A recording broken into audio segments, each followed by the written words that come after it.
is going to be over shortly. But we've got Irina Krush, who was in a must-win situation. Irina, you would have to agree, given how especially after Carissa won her game, you had to win, and you managed to defeat one of your main rivals, Katerina Nemcova, who hadn't lost in the tournament at all. Were you surprised when she played this Dutch against you? Yes, of course I was surprised by the move F5. I mean, that's the intention, right? I mean, it would be hard not to be surprised by a move that your opponent has never played before. So I think she did manage to surprise me there. And how did you right the ship at that moment? What were you thinking, like, whoa, what is this? Yeah, no, I wasn't that concerned. And honestly, I don't think it worked out that well. I mean, the Dutch is a very kind of specific opening, and I think it takes a lot of experience to play it. And so kind of going for a position that you're not, you don't have a lot of familiarity with. Of course, I'm not going to play into the systems that I've played before, so I'm just going to go and choose something else that looks normal. And I did think a lot. Actually, I had a long think after the move F5 and move 1, just to and I decided to play without the knight on C3, which worked out well because I always felt very comfortable in this game. She seemed to be in terrific time pressure, as a matter of fact, very early on, based on the way you played.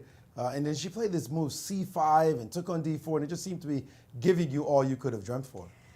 Yeah, it was comfortable. You know, the move F5, it's very committal. You know, once you have that, you're always going to have some kind of weaknesses in your position. And so White, I mean, it was hard for her to find targets. I thought she kind of got, well, something like a playable position, but it was still always like it felt like quite nice for White. And I mean, these moments were kind of critical, and I had a lot of choices about how to play. But I think even with what I did, kind of very simple centralization strategy, it was always feeling nice for White. You know, I had the queen side majority, the strong knight on D5, and I felt like, you know, then I improved my bishop as well from G2 to E2. And yeah, I mean, I don't know. There was never a point in the game where I felt like I would not want to be White. Right, and so... Quick question for you, Irina. Right at this exact moment, did it flash in your mind to potentially sacrifice your queen? Did you think about queen E5, rook D7, rook B7? Yeah, of course. I mean, I looked at that queen sack a number of times. I don't know. It didn't feel like it didn't feel necessary to do this here. To begin with, it wasn't necessary. But yes, those ideas were definitely on my mind. Okay. Yeah. And eventually you got the runaway A pawn going down the board. Like you said, it was very difficult for her to manage everything that was coming at her. And eventually you were able to win a piece with this nice move.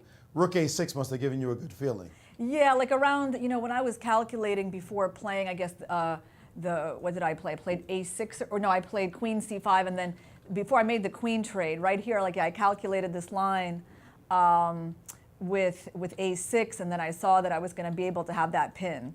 And of course, I really liked this idea because it's not every day you get this dominating kind of pin in a simple position. And yeah, and I knew this position was winning. In fact, it's even more easily winning than I thought, because I even have the strong bishop C4, bishop A2 idea. And black is just like in total zugzwang, and I just wait until she moves away from F7, and I can even go for that. Right, total crush, and we've seen a crush there. And in a victory for Jeffrey, beautiful sequence by Jeffrey attacking the white king. You are now a point out of first. Destiny is not in your hands. If Carissa does what she's capable of, you won't be able to catch her, but you still got to play the games. Yeah, you know, all I can do is play my tournament. I mean, I feel good when I play good games, you know, but it's true, you know, since I cannot play Carissa myself, you know, things are out of my hands. So I'm just going to try to do my best in the next 2 games, and we'll see if I get any chances. All right. Well, good luck for the rest of the way. Thank you, Maurice. Congratulations, Irina. Good luck. And your remaining 2 games of these championship rounds. It's a very hard